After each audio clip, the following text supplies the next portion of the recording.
పెద్దపల్లి కలెక్టరేట్లో గోనె సంచుల రవాణా టెండర్ ప్రక్రియలో గందరగోళం నెలకొంది. లోకల్ నాన్ లోకల్ కాంట్రాక్టర్ల మధ్య తోపులాట జరిగింది. ఈ క్రమంలో ఆందోళన తీవ్రం కావడంతో పోలీసులు వచ్చి ఇరు వర్గాలను చెదరగొట్టారు. లోకల్ కాంట్రాక్టర్లకే ప్రాధాన్యమియ్యాలని స్థానిక కాంట్రాక్టర్లు అన్నారు.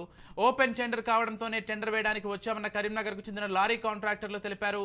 నాన్ లోకల్ వాళ్లకు టెండర్లు దక్కేలా చేసి స్థానికంగా ఉన్న లారీ యజమానుల పొట్టలు కొట్టొద్దని లోకల్ కాంట్రాక్టర్ల అధికారులను వేడుకున్నారు. జస్ట్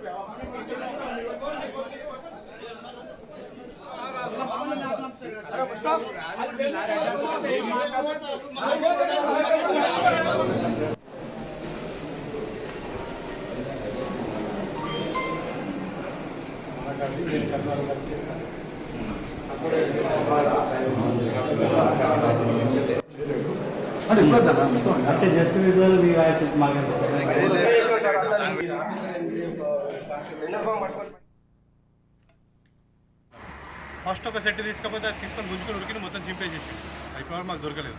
డీడీ జేబులో పెట్టుకున్నాం కాబట్టి బతికిపోయినా, లేకపోతే 20 లక్షల డీడీ మొత్తం నాశనం అయిపోయింది. గవర్నమెంట్ కట్టిన డీడీ, ఎందుకంటే డీడీ లేకపోతే వాడు పైసలు వాపస్ బ్యాంక్ వాడు. చెప్పాము సార్ ఇట్లా ప్రాబ్లం అంటే ఇట్లా సబ్మిట్ చేయాల్సింది మాకే కదా, నేను ఇక్కడనే కదా, నేనే రిసీవ్ చేసుకుంటానని చెప్పి కలెక్టర్ గారే రిసీవ్ చేసుకున్నారు. అక్కడికి డిఎం అంటే మన సివిల్ సప్లైస్ వాళ్ళ డిఎం వాళ్ళ తరఫున స్టాఫ్ని కూడా పిలిపించారు. వాళ్ళ కలెక్టర్ గారే స్వయంగా మాతో వాళ్ళకు హ్యాండ్ ఓవర్ చేయించారు. థ్యాంక్స్ టు కలెక్టర్ గారు. మళ్ళీ ఆ ఫైల్ని కూడా సీసీ గారికి అప్పచెప్పేసి వీళ్ళది యాక్సెప్టెడ్ అని చెప్పేసి రిసీవ్ చేయమని చెప్పారు.